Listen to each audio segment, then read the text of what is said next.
It's Monday night, it's 9:30, and I should be so lucky that yous are here. But now that's what I call a live stream. If you can hear and see me okay, let us know in the side chat or give us one of these. That must mean we're live. So I can see 2 people already in the chat. Blissful, welcome back. Don't worry about missing last week. At least you're here this week. Best song from last week was Pet Shop Boys. And by the way, they got us blocked. So I'm still trying to get that unblocked. And hello, Sharon.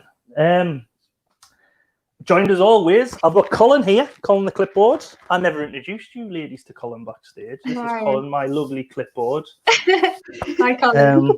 And I've also got Witty the clicker, but he's a bit redundant because I just use my mouse pad. But as everyone can see, I have not got... Well, Stu isn't back as well. He's let us down once again. I don't know how the interview went. The charges might have been pressed. We do not know. But also, we have 2 lovely ladies here. I need to try and get the arrows pointing. Here we go. Yeah. Here we go. 2 lovely ladies. For anyone who's seen the BBC One hit list, these are the champions from Series 3, Episode 8, I think it was. Yeah. So we have Gabby and we have Roz. Do you want ladies to introduce yourselves? Hi. I'm Gabby. This is Roz. I'm Roz. Hey. Yes, when they were on the when they're on the hit list, they're on the Now live stream now. When they're on the hit list, I noticed that Gabby was a massive Now fan, and she's in one of the same Facebook groups, so we got in touch. And hey presto, they are here as special guests tonight. I'll just say a quick hello to people in the chat. Hello, Nia. Yes, I have had a haircut. Yes, thank you for noticing. Hello, Lainey, and MCFS. When I grow up, I want to be Roz. There you go. You have massive fandom here. There you go, Roz. I don't know if it's a fan. Just it might be a stalker. We might have our first stalker. And hello, Charlotte. A new face here. So I don't know if you're a fan of theirs or you're just a new fan coming in. But welcome. Please say hello and join in as we go along. Hello, Ian. Welcome back. So yes. Oh, where am I at? I've lost my place already. Don't worry, this is how professional we get. You were used to like BBC, Marvin, and Michelle being totally professional. It's nowhere near that production value. Yes, Lainey, the man bun has retired. The man bun has retired. But yes, but again, we're on the second half of Now 11. One thing I always forget to do. Oh, there, Roz, keep on flashing your Now 11 while I try and screen share. There it is. I've got a vinyl too if you want. Whoa. Well, hopefully that'll have appeared on the screen now.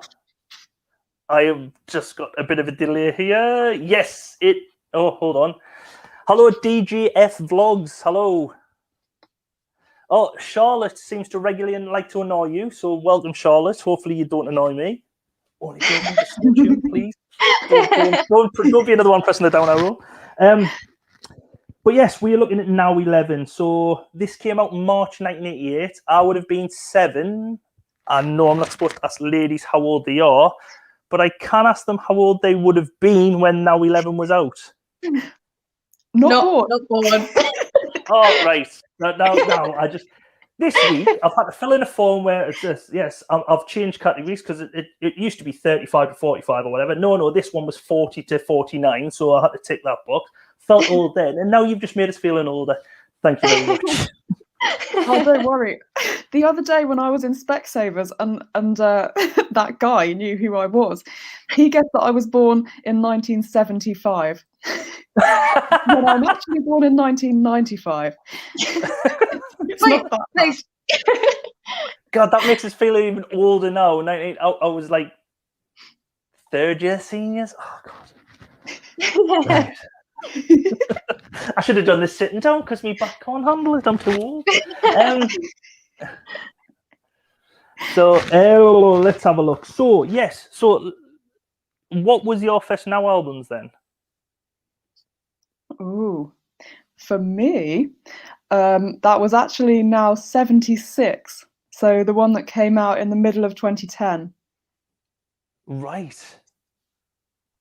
Yeah, Well, I think mine was about 54, like probably early 2000s. Early 2000s, right? Yeah. Right.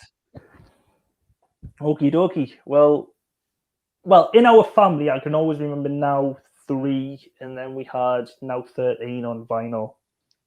So yeah, so quite a distance apart. Okay, quickly moving along. So, are you familiar with? Do you like old 80s music and everything? Definitely. I mean, Good. I'll be honest. I recognise one song from the track list, which was the first one. But I listened to them all and I learned some things. It's fine. Oh, great. Unlike Stu, these ladies have done research. So there you go.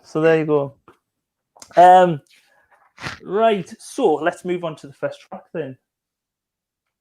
The Queen of Pop. Obviously, the Queen of Australia. Well, I would say the Queen of Australia as well. Kylie Minogue with I Should Be So Lucky. So, Gabby, is this the song what you know? Yeah. Yes. Well, we'll start with you. Over to you then. Impressions, everything of this? Well, I definitely had the ultimate Kylie greatest hits album. And so that was good. My notes said very relatable from my teenage years, because I've always been that girl that's like, I wish he liked me back. And that's basically what the song is about. It was speaking to your heart. Yeah, so I mean that's relatable for me, and probably hopefully other people, hopefully not just me. And then I just put, "We are the lucky ones, Kylie, to have this song." Where are you? The end of note. So, Gabby, your thoughts, your impressions, your. Roz. Oh, sorry. Right, don't worry. I get called Nigel in the chat because there's Sharon and Susan, and I always got the names mixed up. So they just started calling me Nigel. So don't worry, I will confuse names. Do not worry. Yeah, I like this song. I think it's very of its time, isn't it? Like it's very Stock Aitken and Waterman, which is always good. I like a bit of them. Yeah, I think it's a solid tune. Well, for me, see, this song takes us back to summer holidays around this time. It was either Pontins or Haven Holiday, whichever one had the Crocodile Club. It was that one. Always remember going there as a kid. And then, so it reminds us of that. But also around this time, I can always remember my next door neighbour when I was younger was a boy called Simon, and we used to take the mick because being boys around 7, 8, 9, you didn't really fancy girls, and we used to always say, "Oh, you fancy Kylie," and he used to get really upset and really annoyed and really angry. So it was a bit of bullying. So I don't condone bullying now, but it was funny at the time. But anyway, we used to say, "Oh, you really fancy Kylie," and he used to get really upset and really annoyed and angry about it, and kick off with you about it. So it would wind him up. But looking back now, I would say I fancy Kylie. Well, I don't know if I did back then, actually, because she played Charlene, and Charlene was a bit of a tomboy in Neighbours, you know what I mean? So, actually, bonus question for anyone in the chat. Does anyone know what the wedding song for Kylie and Jason's wedding was? I'll leave that in the chat. I'll just quickly answer some questions. Hello, Mark, as you come in. DJ Vlogs, what does channel name mean? Channel name, well, the name is short for No Easy Money. It's totally different how the channel was before and how it is now, and I just shortened it and put it into an acronym. So there you go. There you go, Lainey, Sharon, everyone's got it. Suddenly by Angry Anderson. Did you know that track, you two? Nope. Suddenly, Angry Anderson. Angry Anderson, Suddenly. Yeah, no, I know that, but I haven't heard it in ages. Yeah, we nearly, me and my wife, when we were getting married, we had like a load list of songs, and we nearly done our walk down the aisle to Angry Anderson, but the vicar wouldn't let us have like normal. He just wanted organ music for us walking in the church. So if it wasn't for the vicar, my wife would have probably walked in the church to the same song as Kylie. So there you go.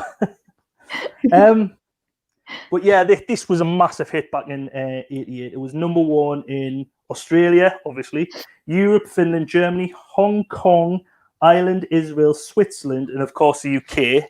It was the third best-selling song in this country and was the #1 best-selling song in 1988 across the whole of Europe. That's amazing. It was just a standout song. But what I found out, like you said before, it was done by Stockgate and Walkman, but they had forgotten she was coming over to see them in the studio. She arrived and we're like, crap, we haven't got a song. So she waited 40 minutes outside the studio while they cobbled together this song. And then it took her an hour to record it. So an hour and 40 minutes for a massive #1 selling song. And then she went back to Australia after recording this. And then they eventually done, I think, her festival albums. But like you say, it's got a massive Stockgate and Waterman vibe across the whole of this.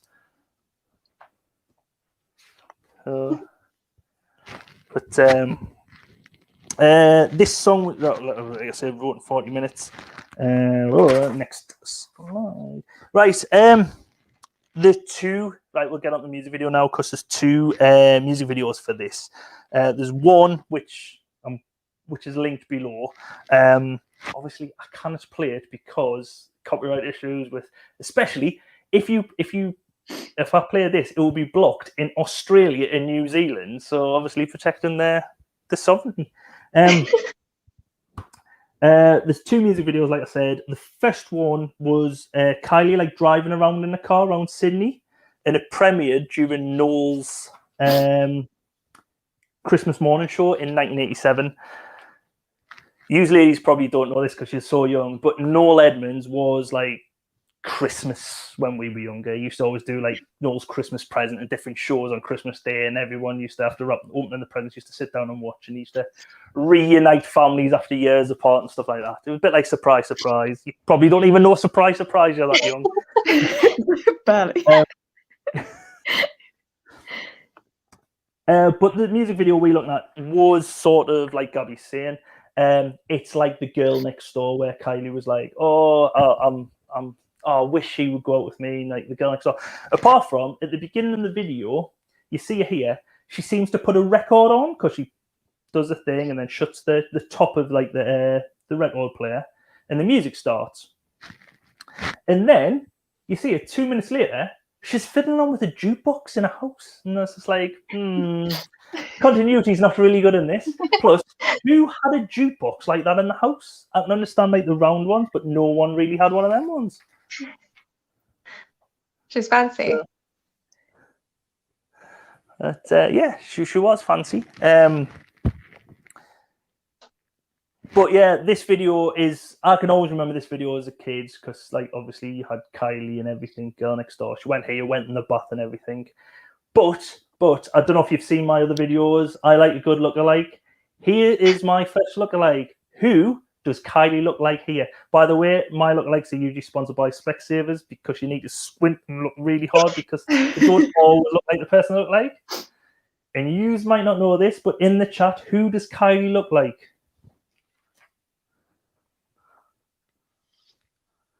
Anyone? And her bath with just bubbles, no water. I didn't know that, Sharon. I bet she had a bikini on as well. Oh, here we go. Yes, I can.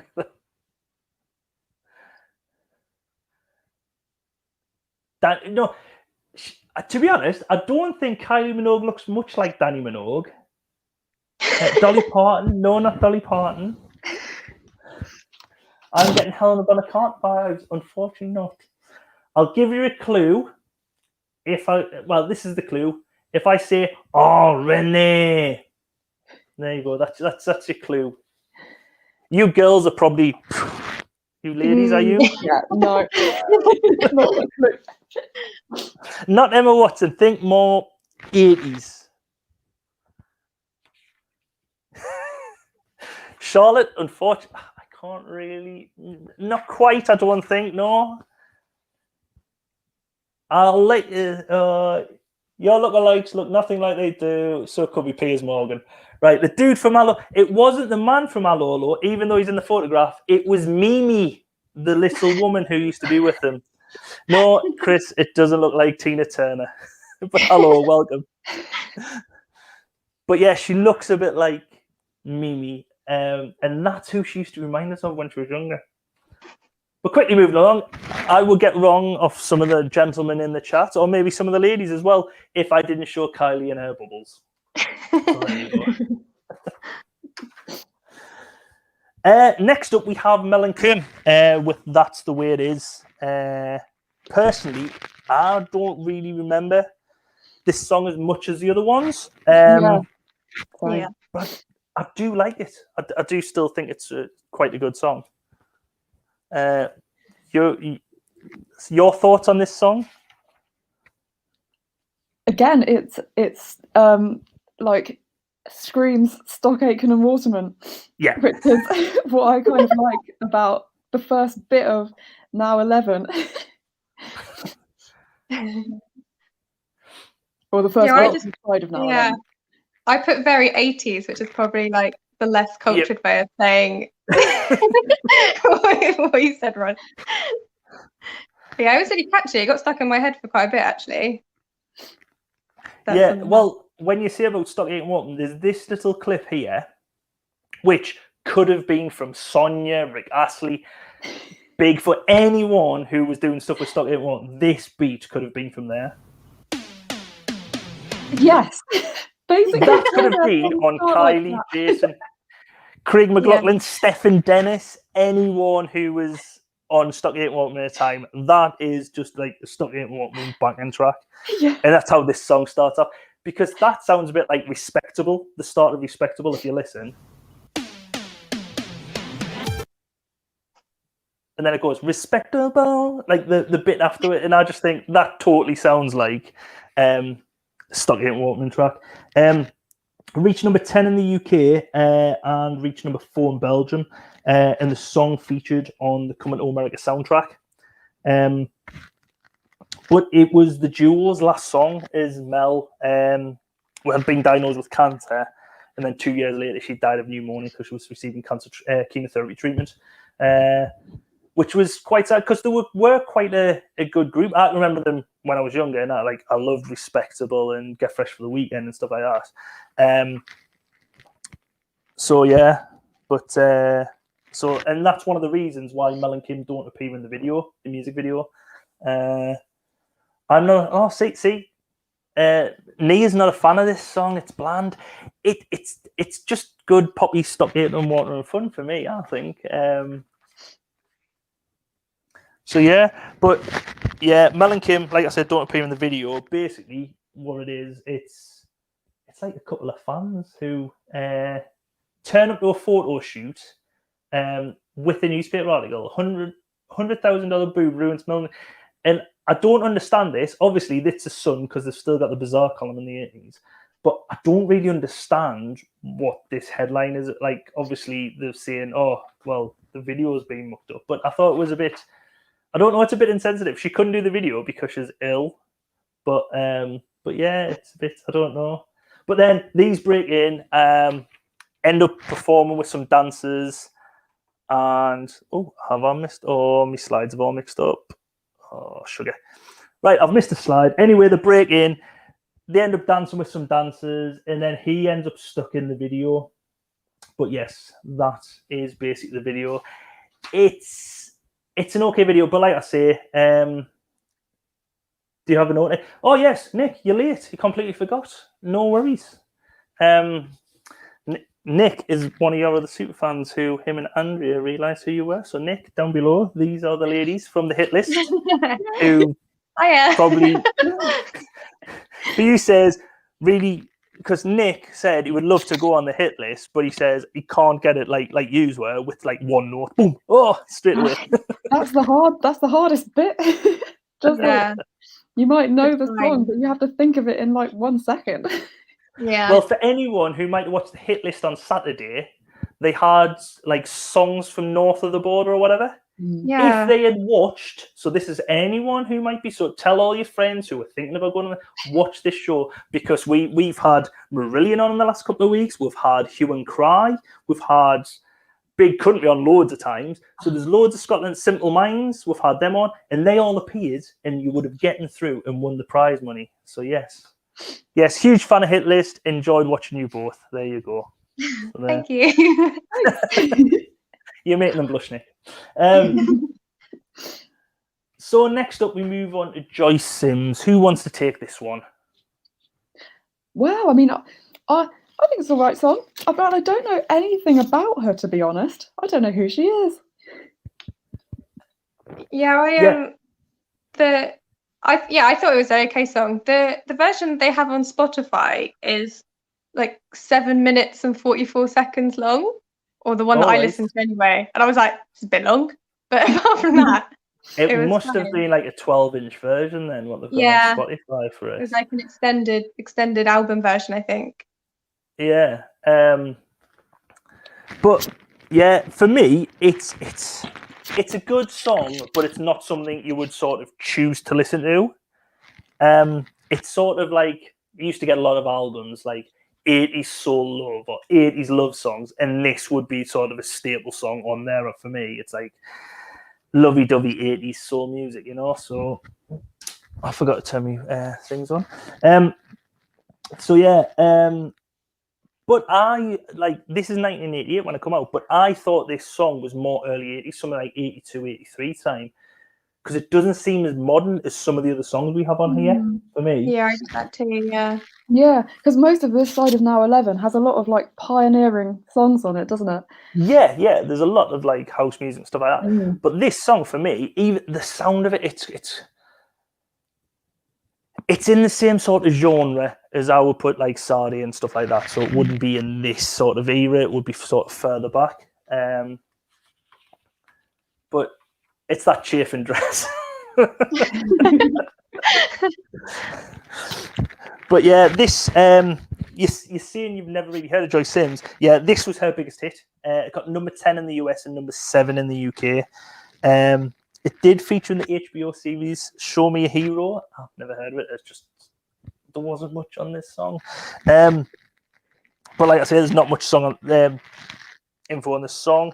In the music video is your typical 80s wine bar, which has an earlier feeling to this like sort of era. Yeah. If anyone has a chafing dress, Charlotte wants to wear it. So obviously, organise a deal in the side chat. And she wants hair like that. So if we've got any hairdressers in, obviously you can get your hair styled now. So Sharon says, I wouldn't, you'll get a rash. Okay. I think she means from chafing. Wasn't Joyce Sims? No, that was Joan Sims, Chris. Joan Sims was in the Carry On films, not Joyce Sims. So yeah, it's like she's playing in a trendy wine bar. And this smooth, you can hardly see him on here. There's a guy in the audience and he sort of appears in like a ghostly shadow and he looks like he's like, oh, she's singing to me. And it's just like, is he really? Are you just taking it a bit too far? You know what I mean? It just seems a bit creepy, you know? So Nick doesn't even remember this. I don't know how you don't remember this track. You mustn't have lived to like late night love songs because this would have been a staple in like the 80s and 90s. But you were probably out drinking, Nick, and listening to indie music. But yeah, there is one downside of this song though, and it's this note which she holds. And like, I'll probably get dogs at me door listening to this. But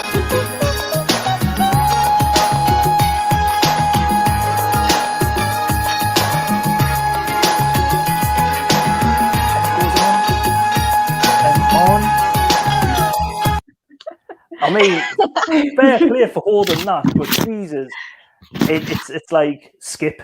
Now you've got CDs. When that song comes on, I guess that's just skip. You've held that note too long. You just short. You're a bit like Squeaky, like Mariah Carey, skip. Yeah. Sharon's mentioned the creepy side-eyed dude. Yeah.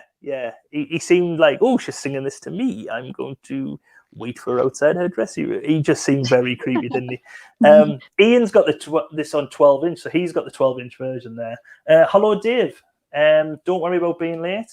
At least you're here. So that's the sound I make when I jump in the bath and it's too hot. There you go. You could have it. You could have a recording career there, then, Charlotte.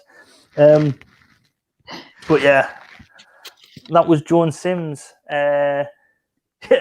Wow. Okay, Joan, take a breath.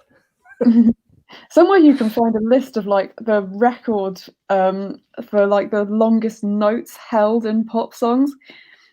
Not that I can remember many statistics. I think there was one by Aha that's like one of the longest notes in any pop song ever. And that's very high as well, Aha. It's not like a baritone voice. He is very falsetto. Next up, we get to Jellybean featuring Eliza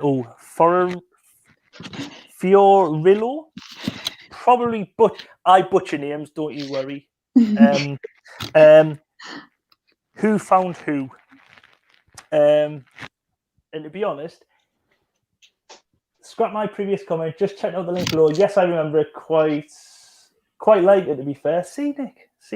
I bet you have sat down with a romantic candlelit dinner with Andrea and played that in the background. it is that type of song, played in the background of like a candlelight dinner. Unfortunately, there's no. We did mention Aha. There's no Martin Hackett's. I apologise. Sorry. You've set her off now, Roz. Oh no, we got an Aha fan. Oh yes. We've got quite a few Aha fans in here. Who? Oh, was it? No, it was Susan who said Martin Hackett was always in her room as a teenager. It's either a confession to something or she just had a poster on the wall, which I think is the better one. But for legal reasons, I'm sure it's the poster. But yeah, Who Found Who by Jellybean, Madonna's ex, as we found out a couple of weeks ago. But yeah, your thoughts? That's Sai said it all. That's Sai said it all. I thought there's I don't think there's any songs by Jellybean that do that much for me. No, I agree with you. He was on a couple of shows ago, live streams ago, and yeah, he's not great. No. Yeah. Are you in the same boat, Gabby? I thought it was okay, but yeah, it was a bit, I don't know, repetitive. I'm not sure. Yeah. I don't know. For me, it's a bit like late 80s, like, meh. It could have been 5-star. It's just, I would, if this was played and you never told us who, I would have probably said 5-star, or it could have been, it's just one of them middle of the road R&Bs, what no one remembers, you know what I mean? Yeah. Unless you were around at the time.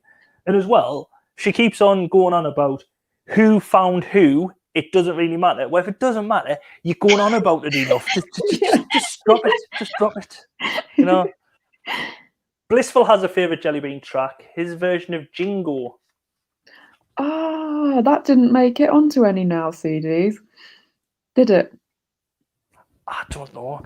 You're asking people who aren't now experts. Between you and Blissful, you would be able to solve this no problem because you are the now masterminds here. Unfortunately, I don't know. Hi all. Love this channel. My era got to be with this. God be with you, the days. Okie dokie, Sean. Welcome. Yes, so... Oh, well, I'm lost off already. So, yes, the opening of this reminded me of bits. I Wonder If I Should Take You Home. Do you know the song? Oh, is it by Lisa Lisa? It's an 80s track. Someone just said their favourite Jellybean is line.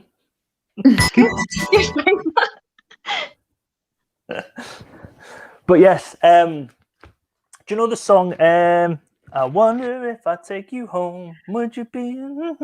I just can't remember Yeah. how it begins. No, it just the beginning of this song sounds like it's gonna go into the chorus of that. Okay. It's probably just middle of the road R&B from the 90s. You know what I mean, like Yeah. transatlantic R&B. But yeah, again, don't have much info on this song. You can tell it's not a great song. But it reached number 10 in the UK, number 16 in the US, and it was Jellybean's only top 10 hit. There you go, Blissful's come back. No, Jingo doesn't appear on any now. The next Jellybean track we have is on now 12. It's Just a Miracle featuring Adele Barty. I think it's just a mirage, isn't it? Oh, what did I say? Sorry. It doesn't matter. I can't read neither. No, Just a Miracle. And my singing is getting praise. Yes. I'll just tell people who are new here. I sing out of tune just so we don't get copyright stuck. It's not that I can't sing out of tune. Honest. But yes, the music video again is pretty much like his last music video where he's pimping out some singing talents. In the last one, it was to some agent. Into this one, it looks like some sleazy agent. Again, he just, I don't know. It just, I don't know. I don't really like Jellybean. But I do have another lookalike for you people. You might know this one because she's an actress. I will say that, a film actress. Who is this lookalike?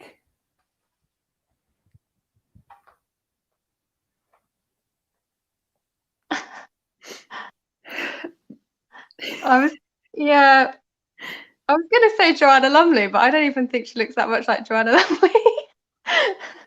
No, not Joanna Lumley. Your lookalike's as good as mine. Yeah. Charlotte, you're going to have to send me a photo. Not Kim Basinger, but close. Charlotte's got it. Sharon Stone. See, I have people who can see now, nothing like my regular guests. Yeah, it looks like. So yes, appeared from Sharon Stone. If you ladies will know who Sharon Stone is, do you? Yeah. No, I don't. You don't know who Sharon Stone. Basically, she was the most paused person in the 1990s. That's it. Some men will know it's basically that scene and it gets paused. Yeah. Understood. Charlotte, you win the prize that you can see what I can see. There you go. It's not always a good thing. Yes, I got one. See, yay! See, thank you.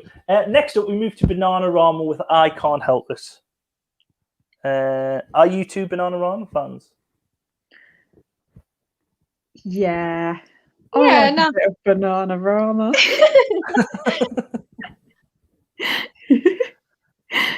Yeah, this is a decent song. Another one that's Stock Aitken Waterman, isn't it? Oh, is this? Yes, it is Stock Aitken Waterman. Just check me notes. It is. Yes.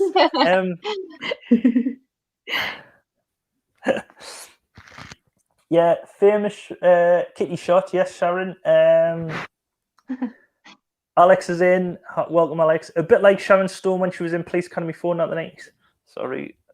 I thought it was like the 90s. It reminded us of Sharon Stone, Total Recall-ish. Never mind, we got to look alike for once. Wasn't she in Basic? Yes, Sean, she was in Basic Instinct. Shy Boy. Don't understand, Chris. Moving on, but yes, Bananarama. At first, I thought, what's the song? I can't help it, a girl can't help it. I thought it was that song when I first seen it on the playlist. Oh, and I don't think it's called I Can't Help It. Nick will know, he's a massive Bananarama fan. He likes Bananarama.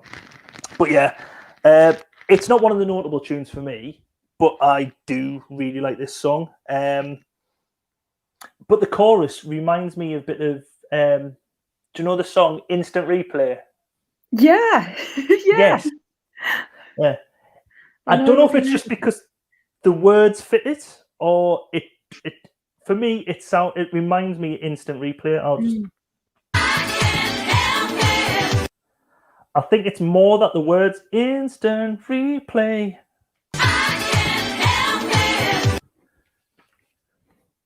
Nick, I thought you were a massive. I thought you liked. Was it? I thought you liked Karen Woodward. Didn't they sing Shy Boy? Oh, I don't know. Yeah, Bananarama has Shy Boy from 1980. There you go, Chris. Confirmed by one of our experts. They did sing it. Oh, they were good and they did. Yes, I think Bananarama were fantastic. We have a Bananarama greatest hits in our rack over there somewhere. I've said this before, and it's not a double entendre, but my wife is a massive Bananarama fan. I'm a Kieran fan. There's a lot of difference. Okay, Nick. Okay, I like that. But yes, this song reached number 20 in the UK charts. Worldwide, the best performing chart for them was Ireland, where it reached number 12. And like you said, it is a stock name we want the track, and it's totally distinctive. But this was, I said it a fortnight ago, that it was Siobhan Fahey's. And that is the correct way. It's not Siobhan, it's Siobhan. Is it? Siobhan Fahey. It was her final. It was her final single, but it wasn't. This is the final song she appears on Bananarama. So yes, but the music video. I think this is why Nick's not a Bananarama fan, because I think this is a bit shocking. Because I'll just play you the start of the video and see if you can see what I've seen.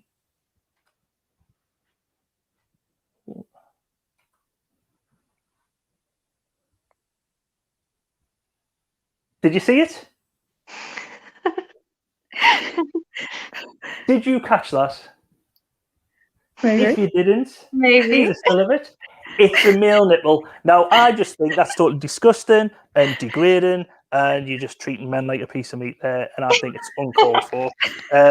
So, yes, I agree, Nick, why you're not a Bananarama fan. I totally can see why.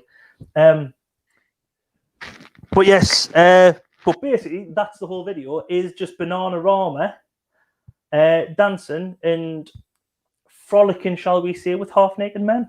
And it is disgusting. Yes, it was a nipple near. Yes, it was. It's disgusting, and it's uncalled for. And yes. Oh, Alex, the only one the Bananarama song you remember is "Help." What about Venus? That's a massive Bananarama song. Surely, Alex, if you'd been watching a fortnight ago or 3 or 4 weeks ago, you would have remembered Venus, because we had it on then. The male nipple is just a pacifier. No need to be afraid.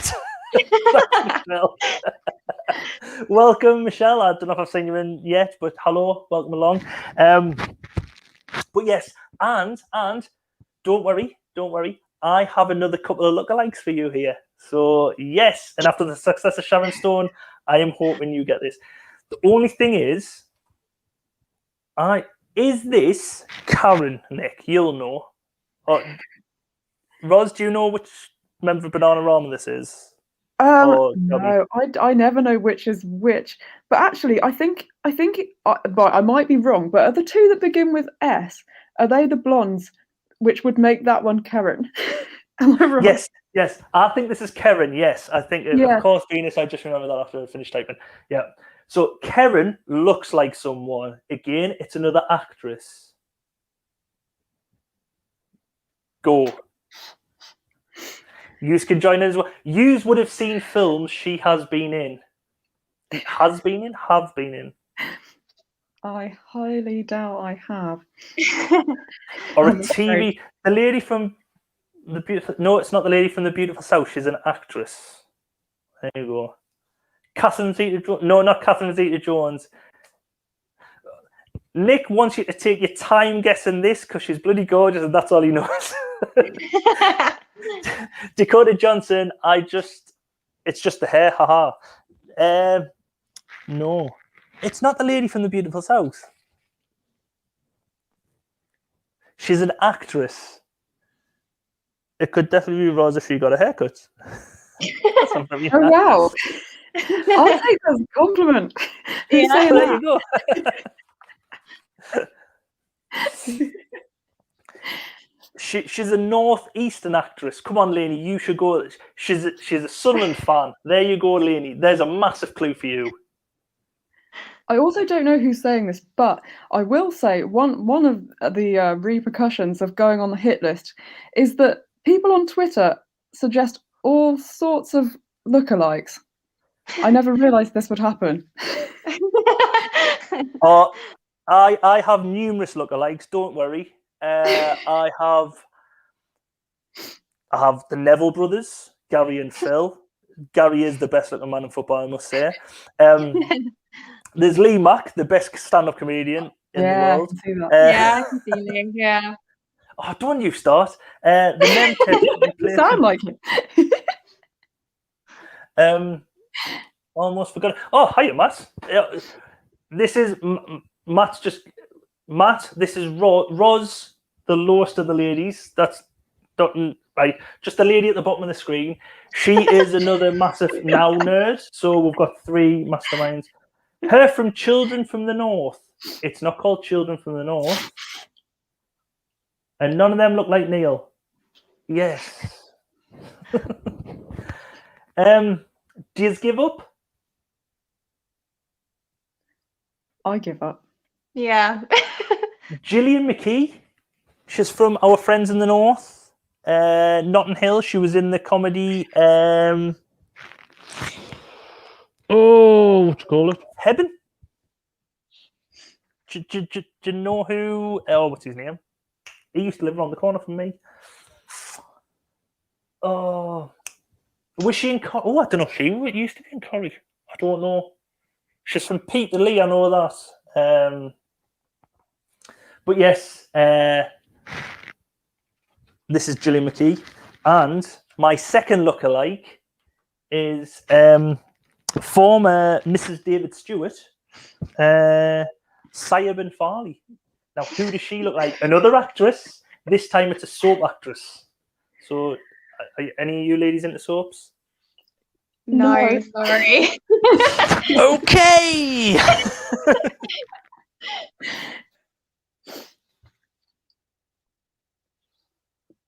Michelle, she's quite a famous actress. She was in Notting Hill, the film. She played Hugh Grant's sister in the wheelchair. Okay, I don't know who she is. Yeah, I don't know her name. Not this one. That was the last one. Oh, This okay. one is. Give us a clue. Emmerdale.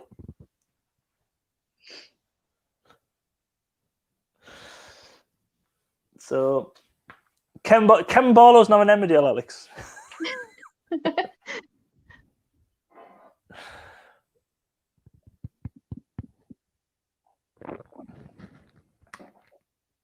Oh, no one seems to have a clue. It's not Annie Sugden either. No, it isn't, Chris. For anyone who doesn't know, Annie Sugden was a really old woman, and she was in like Emmerdale years and years ago. It was Charity Dingle. Zach, you were nearly right with Zach Dingle or Many Dingles, not Deirdre Barlow. That's not Emmerdale, Sharon. But yes, it don't really. If you knew who Charity Dingle was, you would say it looks like her.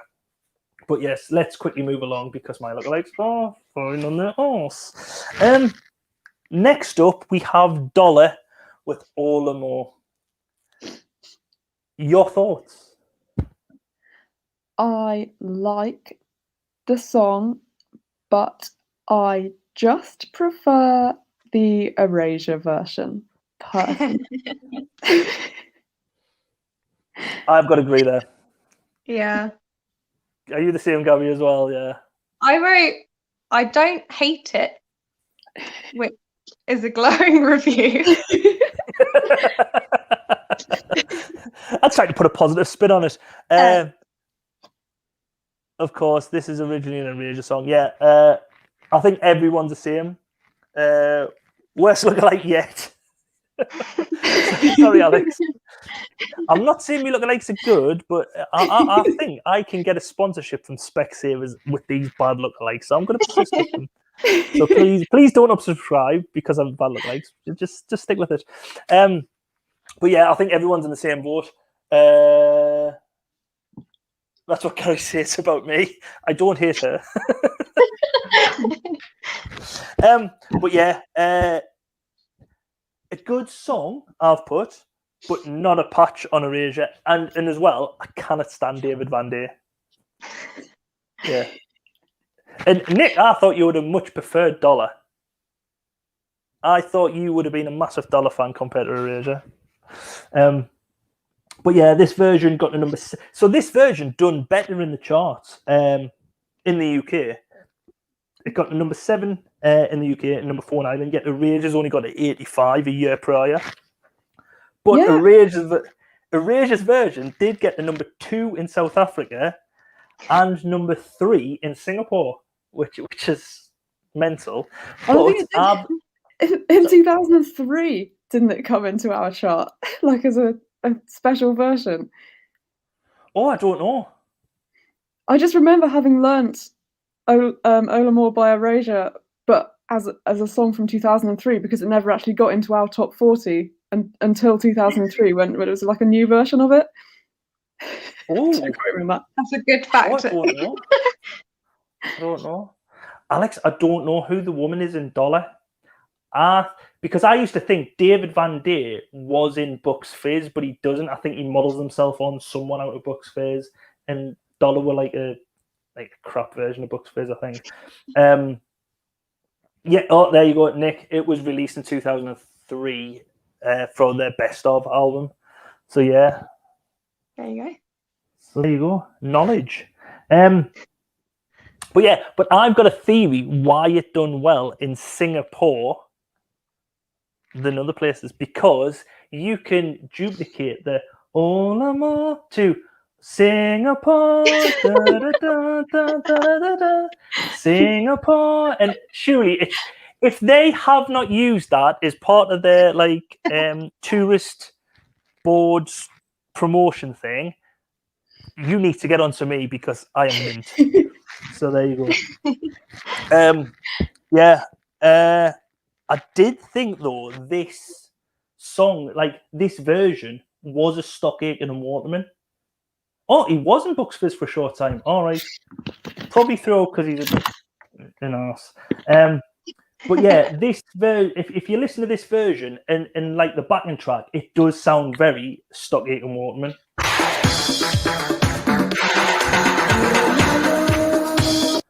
That backing track does sound, I don't know, very like it's been done by Stock Aitken Waterman, but it isn't. It isn't. So just a bit of fact there. But yeah, the music video is basically the band going off to the seaside.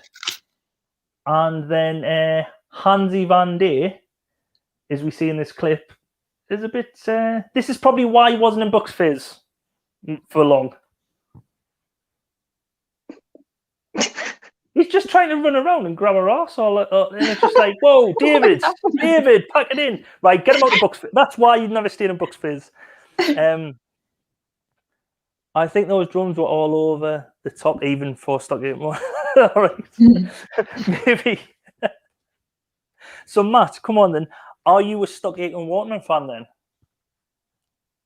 That'll be the question. I think you will be, because he's an 80s child, roughly my age. So I think he will have grew up on that as well. Yeah, he was a creep. Yeah. So there you go. Sean agrees with Hansie Van Day. Yeah. So next up, we get Vanessa Paradis with Jo le Taxi, or I will translate for you in my GCSE French, Joe the Taxi. There you go. Thank you. So your thoughts on this song, ladies? I said, I don't know what she's singing about, but I like it. I find it a little bit weird, but I do quite like the tune. I've watched the music video and it's just a bit odd. What, her just like this next to the just taxi? wobbling around. just that. Look at I choreographed this. That's it.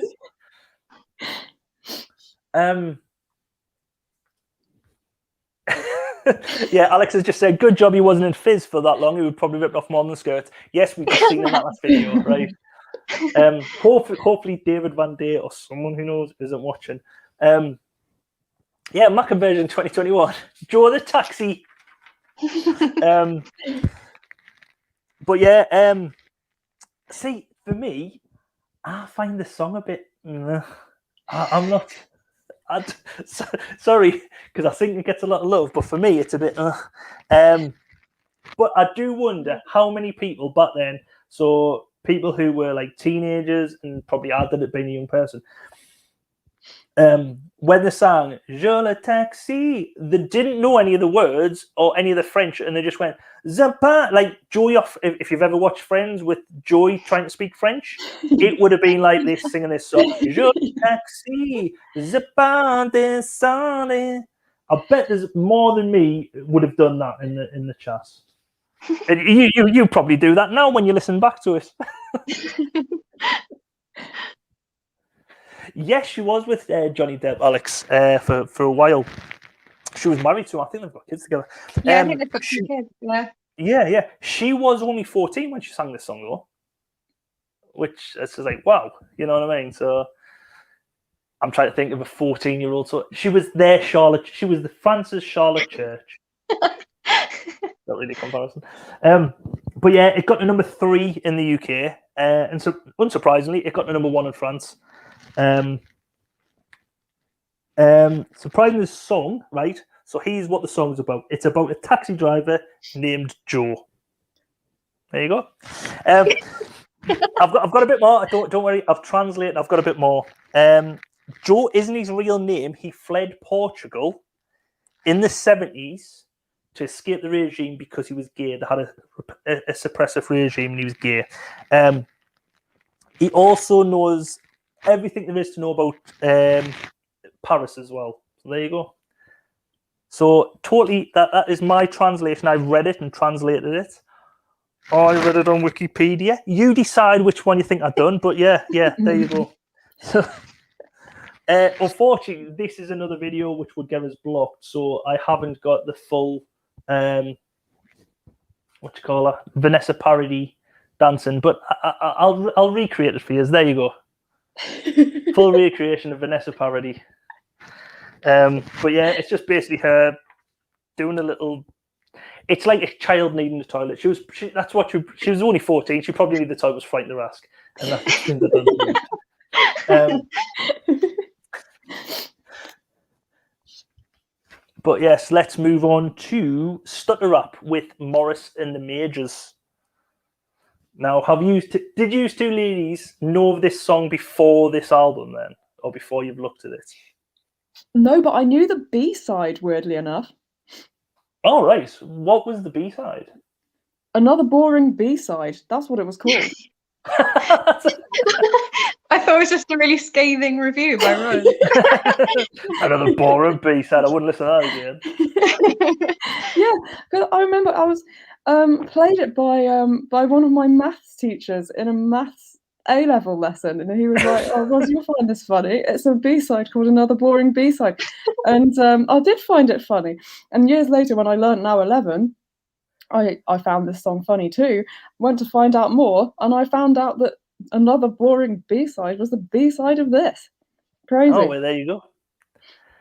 And this is this seems like a Marmite one because people are saying boring, hate it. Blissful, okay, worst track of the disc. Michelle's, I don't know if she's saying no because she doesn't like this. Sharon's saying this is cheesy genius. And Lainey loves it, and I think it's a brilliant track. Gary, your thoughts on this? Yeah, I think I liked it. I wasn't expecting to, like, reading the title.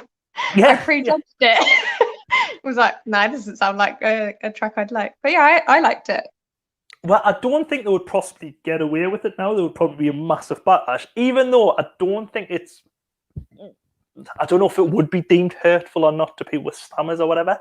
But like Sharon said, Sharon thinks it's the best song on this track. I remember there's some famous comedians involved. Yes, Tony Hawk's, not the skateboarder. the comedian. If it's good enough for Maths teacher, it's good enough for me. There you go.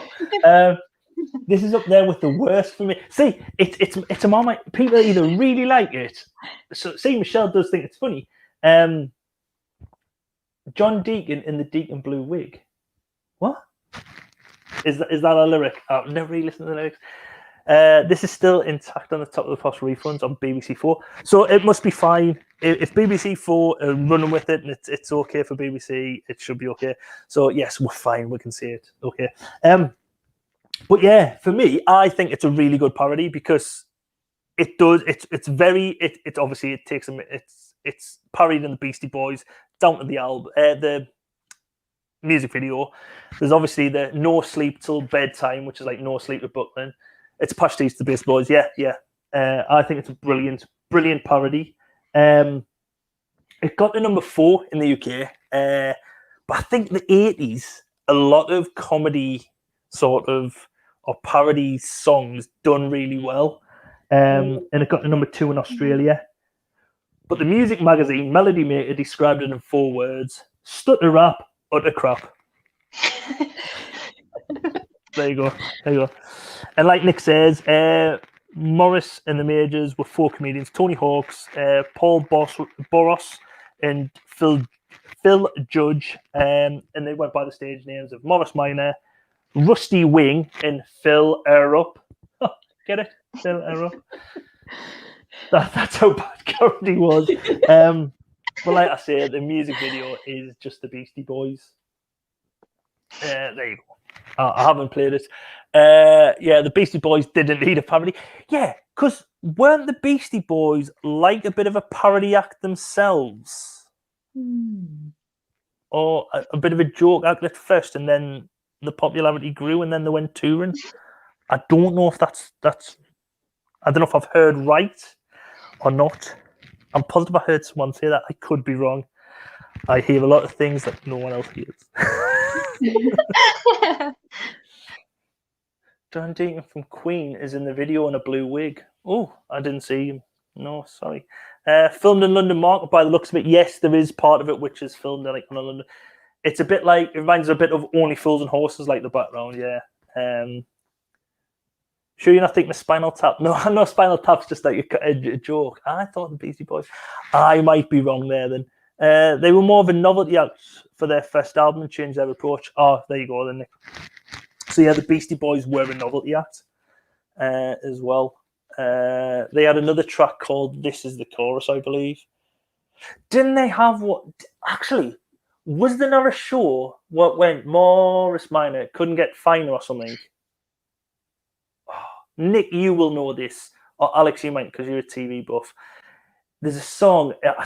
Was there not a song about a Morris Minor garage or something like that? And there was a song called Morris Minor. I will let you know afterwards. I will check it out and try and research it. I should have done this before now. But yeah, I'm sure there's something like that along them lines. Moving along though, we get to Bomb the Bass with Beat This. Now we are getting onto the dance tracks. Yeah. Are you dance enthusiast? Actually, I've never asked you, what type of music are you sort of into, or is it just generic everything? Or for me, it's just pop music, any pop music from 1952 to today. But I will say I have a soft spot for late 80s house music, which is why I just love this last half of disc 2 of Now 11. See, Blissful's with you. He says from the worst track to the best on the disc. Yeah, I think we have a lot of dance heads in here because Mars, what's it called? Pump Up the Volume won was voted best song a couple of weeks back. Master said the best side on the album and one of the best in this series. So there you go. Yes, I bought this too. So there you go. So Gabby, are you a dance fan? What genre of music are you into then?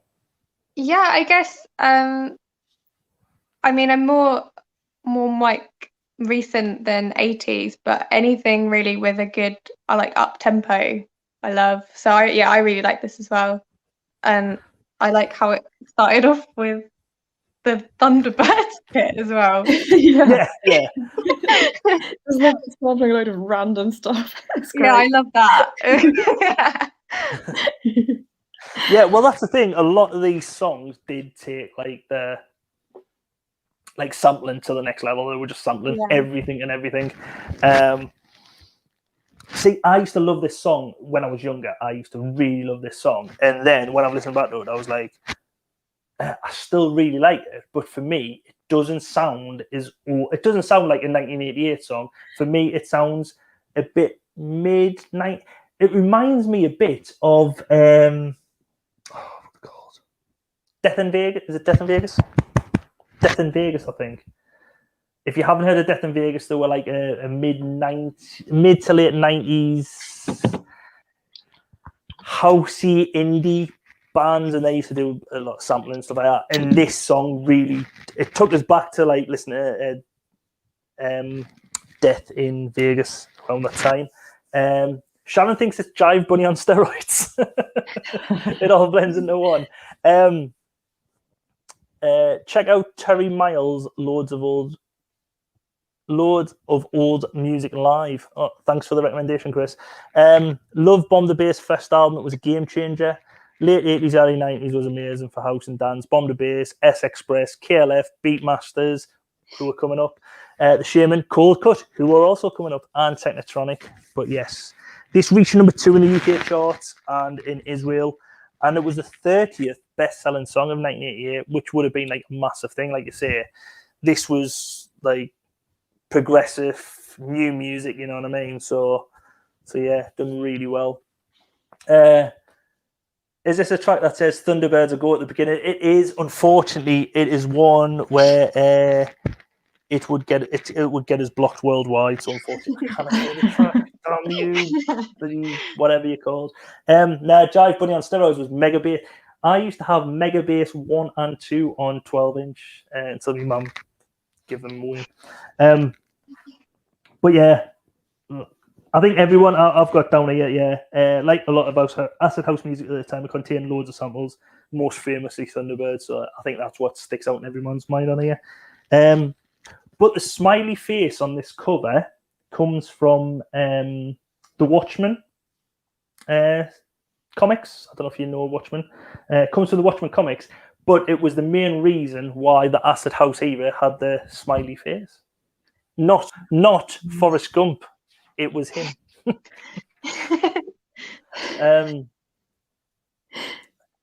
Yes, I can remember that as well, Matt. There's an FAB featuring MC Parker, Thunderbirds Are Go from 1990. Oh, yeah. I think that was on something like DP 90. I'm positive I had DP 90 or DP 9. It was on one of them. I had it on cassette. I might still have it in the loft somewhere.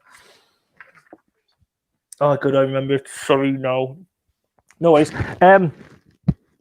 Yeah, so that's what it was. Like I said, the videos from around this time, all the dance videos were a bit like the Jive Bunny ones, where it was a lot of just stock footage, all sort of put together, if you know what I mean.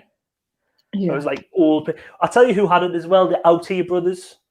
They used to do it, Jive Bunny used to do it. We've seen it a couple of times with different people, but I think a lot of house music around this time used to use like the stock old footage of, I don't know, someone dancing or a cartoon and just all jutted together. It didn't really make sense. It was just like, yeah, let's have a good time, you know. So, but yes, that was Bomb the Bass. And then we get on to Coldcut featuring Yazz and the Plastic Populations with Doctor in the House.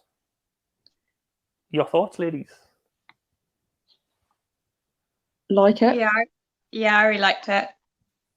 Which, yeah, again, surprised me. But yeah. Liked it. Well, for me, I thought this was a follow-up to The Only Way Is Up originally. But that was Yazz's next song. I don't think it was Coldcut. I think it was just Yazz and the Plastic Population. Yeah, Matt, we got a hot one. But yes, Doctor in the House, and even down to the video. Actually, I'll show you in a second. The video looks very similar. But yes, it reached number 6 in the UK, number 1 in Zimbabwe, surprisingly. Again, another house track from around the time with lots of samples, mainly TV and films.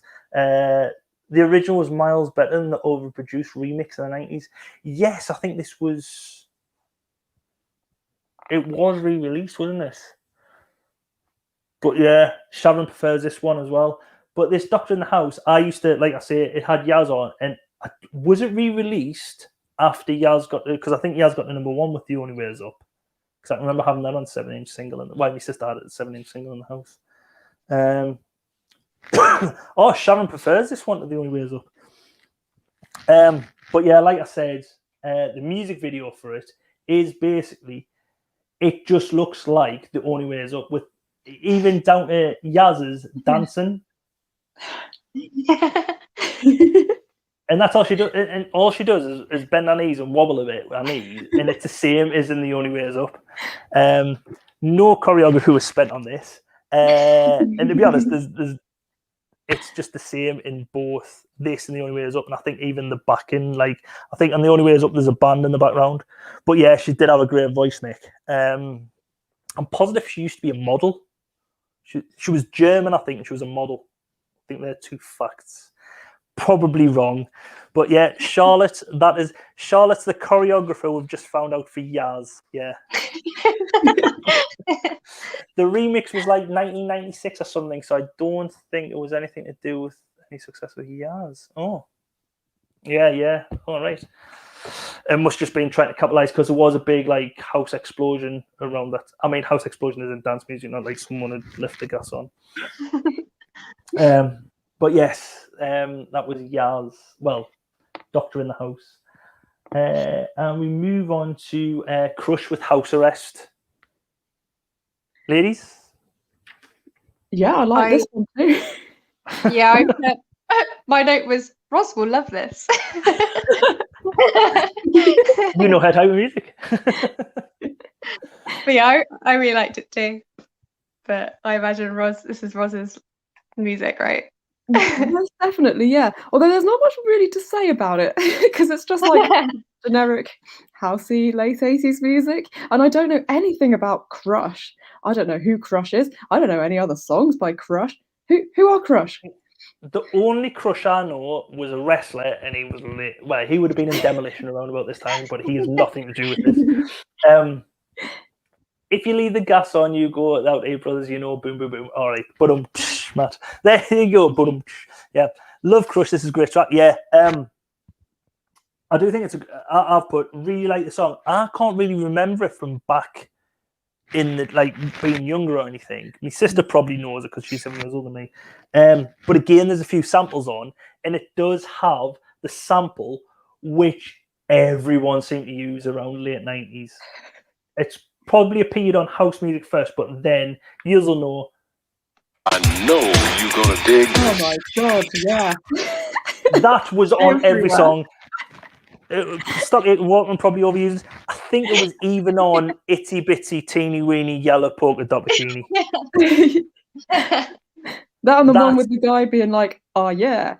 I was just going to say that and oh yeah, with 2 staples of dance music, and then it crept into pop music. But yeah, that I know you're going to dig this and oh yeah. But yeah, like you say, you didn't know much about Crush. This was their biggest hit, possibly their only hit. It got to number 3 in the charts, number 1 in Switzerland, surprisingly, and it was a real big forerunner for the British house music scene. But the music video for it, it was just basically, it was like it was filmed in a house party, like you said, because you have this woman, again, no choreography needed with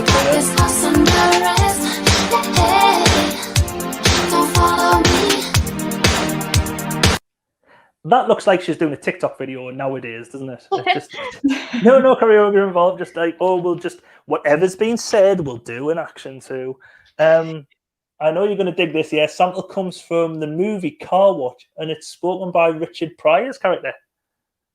There you go. The knowledge from Blissful. So you can impress your friends tomorrow with going, oh, yeah. And I know you're going to dig this and see what's wrong. This side has not aged. Oh, Sharon, see, I think I still quite like this song. Also, so Charlotte, since she also choreographed this, so did you So choreograph? talented. So talented. Did she? Let's see. Did she choreograph this bit? Because it is very Mel Kim. Oh yeah. Did you choreograph that as well, then, Charlotte? Come on, be truthful. But it is. The music video is just like it's been filmed in a bit of a house party. You know what I mean? So, but it's good to have something different with just not a band playing on a sound stage, just doing nothing, just playing the instruments. So it is good. I think this is when we. Yes, I have a secret twin. Charlotte's one of the best choreographers I know. Late 90s choreographer was Charlotte and Paula Abdul. Paula Who are you Abdul. gonna go for? Yeah. All right, Gabby. Please do not insult my viewers. So next up, another house classic. Probably my favourite one. Yeah. Oh, is this your favourite? I think Gabby, it's your It's favourite? definitely a contender for favourite, yeah. I really liked it. Oh, the secret's coming. Paula. Sorry. Charlotte taught Paula everything she knows. So there you go. So there. Oh, I'm sorry.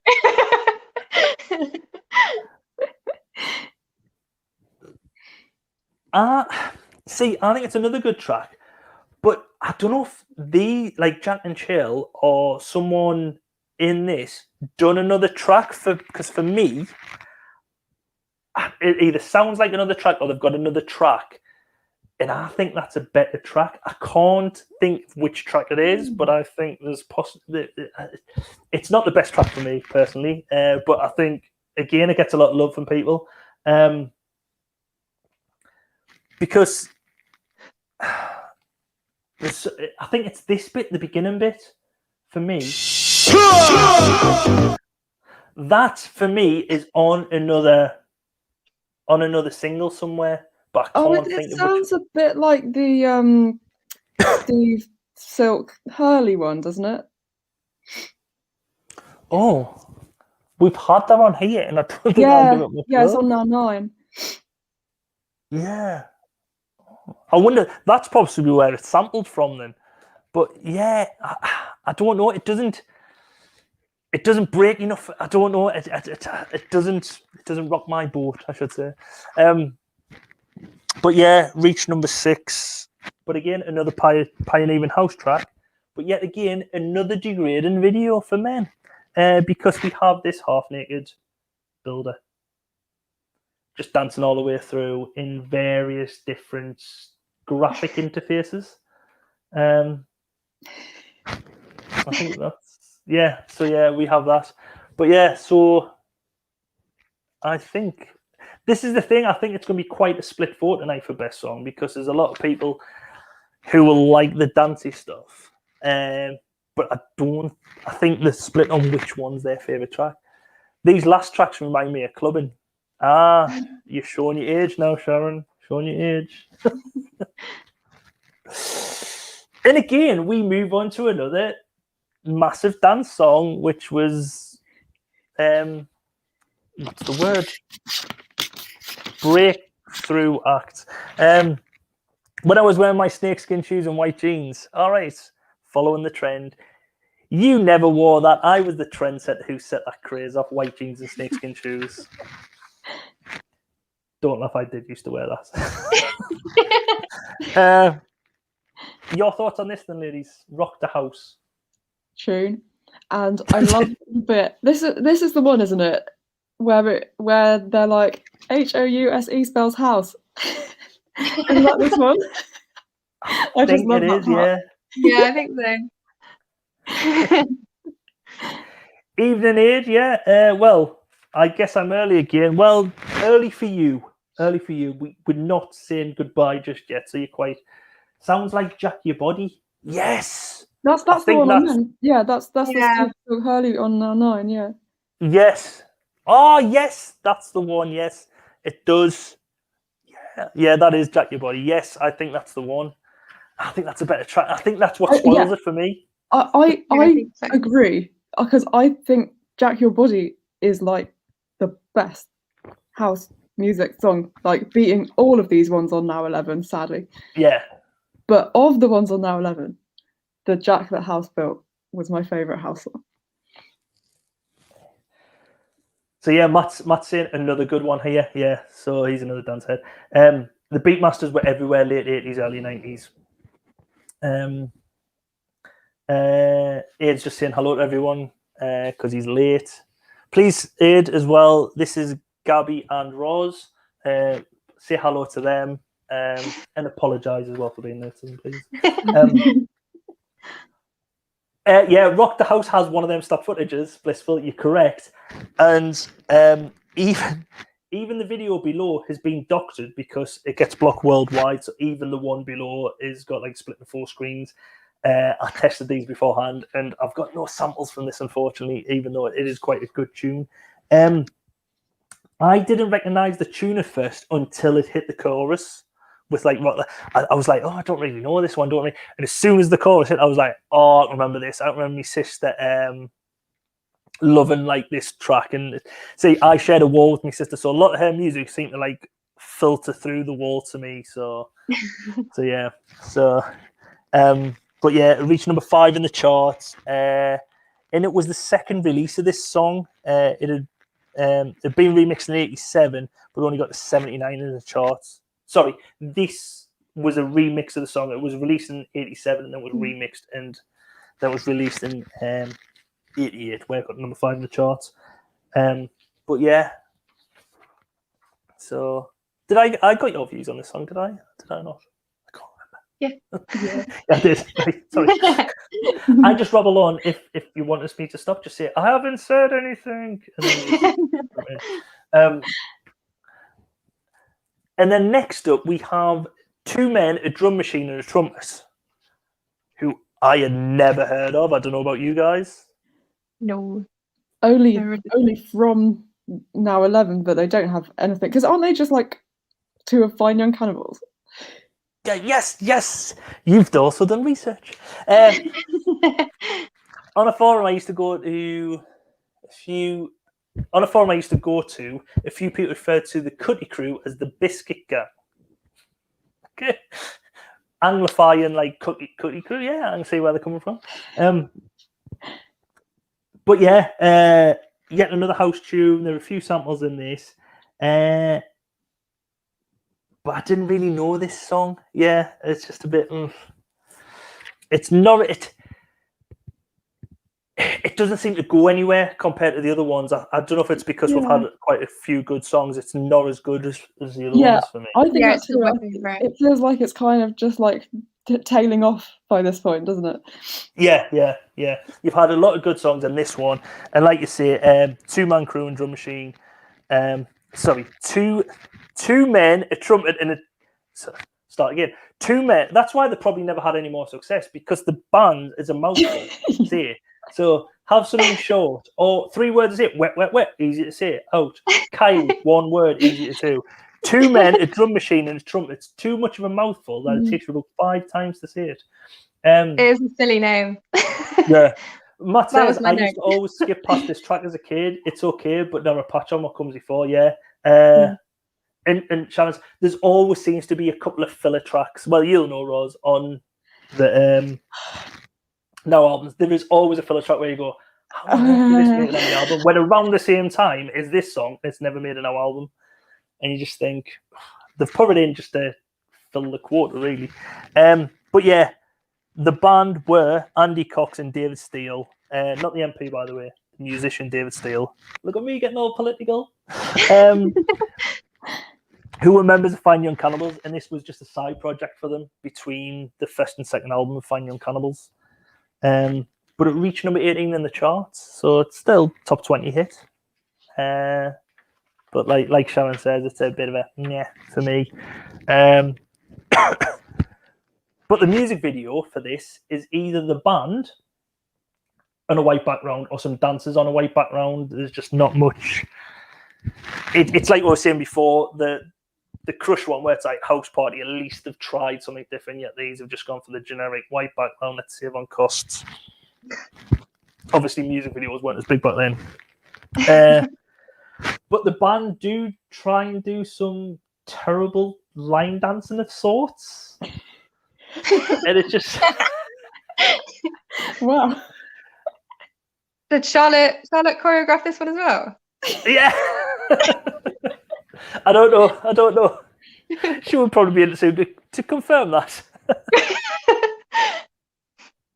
I've got nothing against white backgrounds, but it's just a bit plain and bit. It was generic 80s around this time with like white backgrounds and just being on a sound stage, and I just wasn't.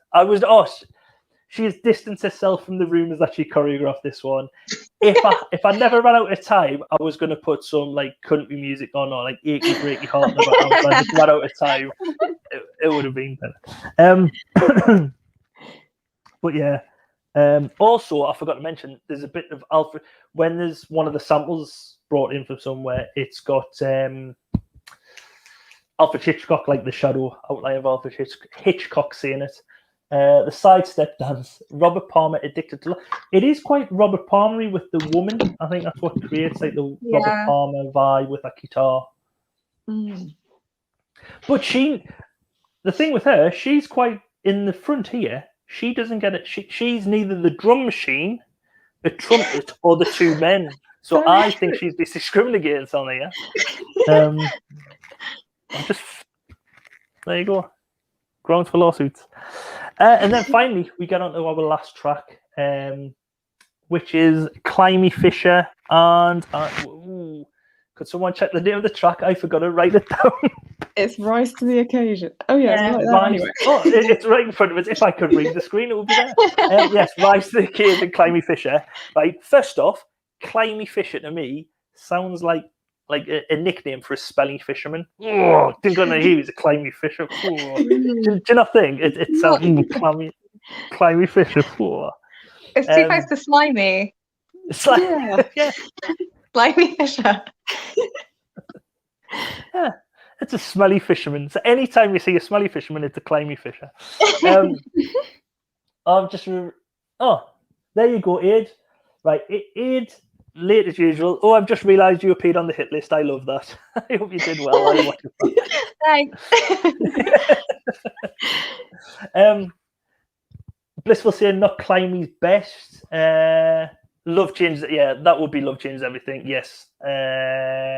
Which will be next week. There you go. Blissful is advertising brilliantly. So if you like this from Climie Fisher, come back next week. So, or any of you newbies, come back next week and see Climie Fisher's Love Changes Everything. And I must admit, I'm the same as Blissful. Michelle only remembers Love Changes Everything. Love this song, despite this title sounding like an advert for Viagra. Thank you, Matt. So, ladies, what's your opinions on the Viagra subliminal advertising here? I think this song is dull, to be honest. I stopped now 11 after 2 men, a drum machine and a trumpet.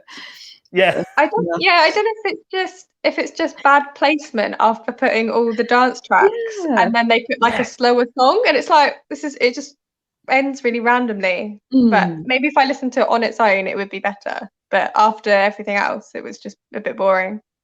Oh, see, Matt's saying, so I'll probably linked the wrong one at the bottom. Matt's saying this is actually a house remix. It is, though. Yes, this is the thing. Because when I first knew Rise to the Occasion, I knew it as a slow song. And then when I got Now 11 for real, the actual, this, I discovered it had this all like funky beat going on. But to be honest, I don't think that really adds that much to the song anyway. Yeah. I don't mind it, but he loves his vest tops and dramatic performance. Yeah. Sleeve, mock turtlenecks, bold choice. Yeah. Gabby, what was your impressions of this? Yeah, it was okay. It was just a bit meh. Yeah, it is a bit of a meh song. Yeah, Meh. yeah. Like Ross said, it does just sort of like taper out. And Matt said it there. The last songs have been a bit of a letdown. Was common on the now albums. Yeah, it just seems to like, just hoy that on. You know, pick a song out of there and hoy it on. I wonder if they ran out of money to pay royalties to people and go, well, they don't cost much. Just get one out of there and just give it to them. You know what I mean? And obviously, Climie Fisher really loved themselves. But apart from their one big hit, they never had music to back it up. Yeah, well, this reached number 10 in the charts. It reached number 1 in the Netherlands and South Africa, so possibly had a big Afrikaans. Was that the South African? Them people who would like Dutch and Boers, I think they were. So a big Boers following. But I don't really mind it. I don't think it's a brilliant track, but I don't think it is a bit meh. But for me, I wonder how many. It sounds like it would have been a song to holiday romances in 1988. This type song, because when you see the music video as well, it is like a sunny setting, and it does like sort of portray. I don't know if it's because I've seen that and it portrays that in my mind, but for me, it is like, oh yes, I met Sandra in Torremolinos, and this was our song. You know what I mean? Well, you know what I mean. It's like that sort of song. But I know what Nick means by, because they did seem to love themselves in the music video. I've sort of run out of time, so I've condensed it all into one. I will talk through my findings of this music video. So basically, Climie Fisher arrive in this town all smouldering. Actually, I'll just rewind it back a second, because it's weird. The lead singer does really love himself and is over the front. The back guy just usually stands there like, I'm a bottle of milk. Shall I just stand here? Just it looks. It's a bit Rain Man-ish to me. Then they bump into the dancing ladies, who sort of flirt but just love to dance. And as well, this bit here. They go from seeing the ladies in the street to is he blind? I don't know. He seems blind because he's wearing glasses and just staring into nothing. But when did this woman sort of get with them? Because she just appears from nowhere with them. And then it moves on to the dancing ladies again. And then this bit, where you see them in the forest, there's a dancing lady who was with the blind guy. And then the other one with Climie Fisher, who just appears, and she has a head on his shoulder for some random reason, staring longingly. And these women have either been hypnotized or drugged, because there is nothing behind their eyes during this part. They just stand there vacant. I think, to be honest, the lead singer has hypnotized all three, because they are just dead behind the eyes during this video. And this is what it is. It is terrible. When you're that famous, women just turn up from nowhere. Well, to be honest, I do not think these women have a mind of that. They have been held against their will by the looks of it, because this video is rather creepy for me. Your thoughts on the video, ladies? I mean, I haven't watched the full video. All I have is your breakdown of it. Well, for me, it is a weird. They just seem to walking it, and there's the dancing. They're just dancing in the street, and then why is he sitting on her lap? I don't know. So many questions. She has no feelings in the. He has hypnotized her so much she cannot feel anything in her legs. It's a banana. It's a Bananarama rejects dead behind the eyes. They're just like, just let's get through this shoot. I just want to finish it. I think Nick's right. He did love himself a bit too much there, but yes. But that ends another now live. Well, it doesn't end the live stream. Wait there. Do not rush off. We have voting to do. I will stop the sharing and come back in the room. So yes, we're back. So now is your time for you to pick your best song and your worst song.